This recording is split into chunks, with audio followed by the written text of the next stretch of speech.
Hey, hello scrappers. Today I thought I'd take a cutting torch or plasma cutter, cut this old smoker down that I brought in several months ago. I had this old cart here, so I thought it might work out great for the plasma cutter. I got this little piece here. I'm going to try to knock it off, kind of like this side, and get a piece of strapping and maybe make a hook where I can hang the cables, the hoses and whatnot. You can see how much line I have now on that one. Got quite a bit down there. See, I took the ends, put it on that one piece of cable that I got off of that welder. So I added an extra about 8 feet, made it nice and long. You can see where I'm sitting right now, I would have probably just barely made it. I would have had a little bit extra space, but not a whole lot. But what I'm doing is kind of cleaning out this area right here. I've got my little ice chest there where I keep my bottled water. And over there I got a propane cabinet, that one there too. And then I think those 3 bottles, one on the left is empty, the other 2 got a little bit in them. I still got a gas-powered motor here. I got to basically just pull the head off. On one side it's missing one head, and it looks like it's got a built-in gas tank on the bottom. But other than that, I don't think there's much else to it. I'll have to check the intake, find out if it's aluminum. I got these this big old gate here I want to cut up also, if I have enough daylight. Yeah, it's 4 o'clock, so I got about an hour and a half. And I wanted to cut this down too. So fireplace piece. Thing's pretty heavy. Basically cut the frame up to 3-foot pieces and probably cut the doors in half. That'll put them smaller than 18 by 3. You get all this out of here, then I can run the mower through there, cut that grass down. I'm almost thinking about trying to keep this empty, and then whenever I get stuff that needs to be cut down, just put it right over here. And I might even make me a rack to kind of hold it in, to keep it out of the driveway and keep it out of my walkway there. Of course, there's my cutting barrel where I usually cut my compressors down. And then I got a tub full of stuff there, and this one's full of ice makers. So I need to get a barrel down in the field for starters. I got a few down there. Got some old generators too. So anyway, I'm gonna throw the gloves on. I'll probably cut those 2 doors off first, and then maybe try to get up there and cut that top, get it cut off, and then cut the sides down, and then maybe flip it over and cut the legs off, cut it down. Those wheels, I might be able to put them on this air tank that I'm going to try to convert from my water tank for the melting pot. So without further ado, let's go ahead and see if we can get this done.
kept hitting on that top. I said, man, I know I got it all cut, but it won't break loose. We had an angle brace here and an angle brace on this side that was still holding the top on. So I had to get in there and cut them. As I cut them, came right apart. I thought, oh, okay, makes sense. So that's the top. I'm going to grab a tape measure.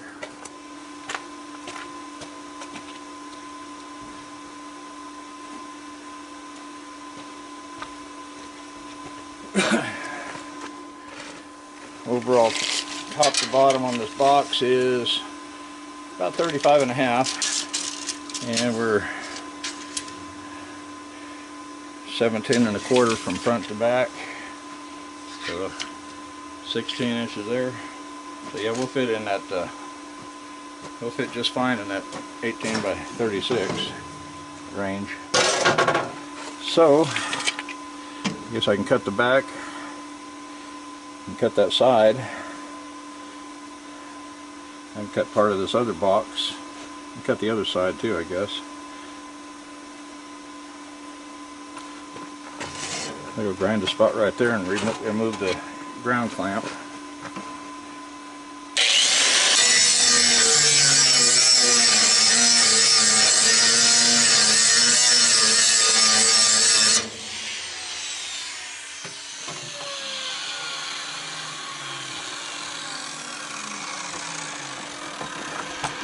Okay, so what I did down here, right here, made another spot to put the ground, so when I cut across that edge there, when I get close to the end, I can move the ground clamp and finish that up.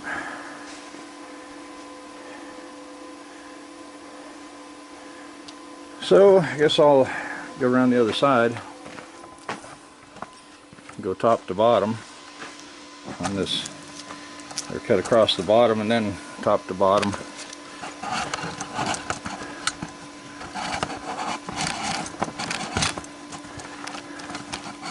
Something like that.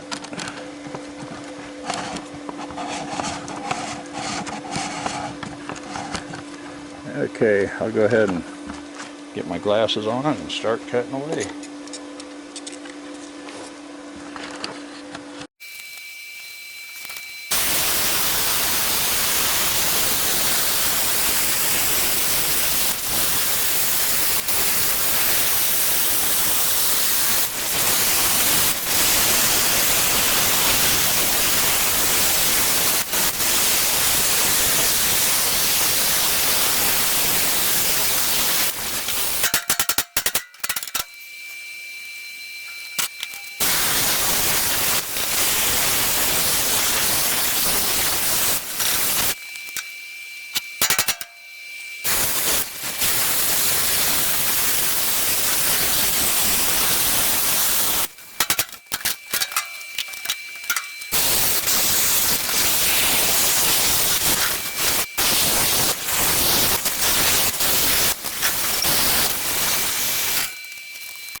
Yeah, came back and the monitor was dead, so I don't know if I got that last piece or not, but made the cuts here. Got that bottom piece off. It's laying down there. And then this was connected with 2 bolts right through there, so I just buzzed the 9/16 nuts off of there and got it right on off. So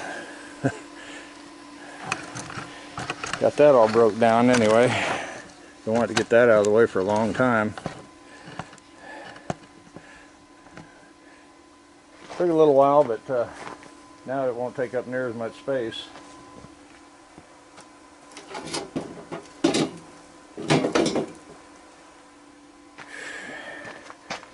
I throw all that in the short iron pile, and I have to get the wheel bar over here. So I want to thank everybody for watching. If you enjoyed the video, give it a thumbs up, share it around. I want to remind everybody of my Amazon affiliate link. That's where I got this plasma cutter. Last I heard they were out of stock, but they may have got some in, you never know. So it doesn't hurt to check if you're interested in one. Seems like a good little cutter. It's working good. Gone through a few of the consumables, but they're pretty cheap. So got to have a 30 amp breaker if you want to run it on 110, or you can run it on 220. That's what I'm doing right now. I've got 20 amp breakers on the 110, so I keep tripping the breakers. So I got 220 and a couple extension cords, so I'll just run it on the 220 and be done with it. So it's fixing to get dark here pretty quick. Sun done went over the hill already, so we'll start wrapping this up, getting this get this stuff thrown in the short iron pile and get everything drugged back inside, and go on from there. So we'll see you guys in the next video. If you're not a subscriber, please subscribe. Take a look around the channel, see what you think. I got a lot of different videos. Got, you know, cutting stuff down, tearing stuff down, cleaning copper, cleaning aluminum. I made a melting pot so I can melt aluminum and make ingots. I plan on getting a double forge later so I can make some copper ingots. And check out the playlist and see what you think. So happy scrapping, folks. Bye bye.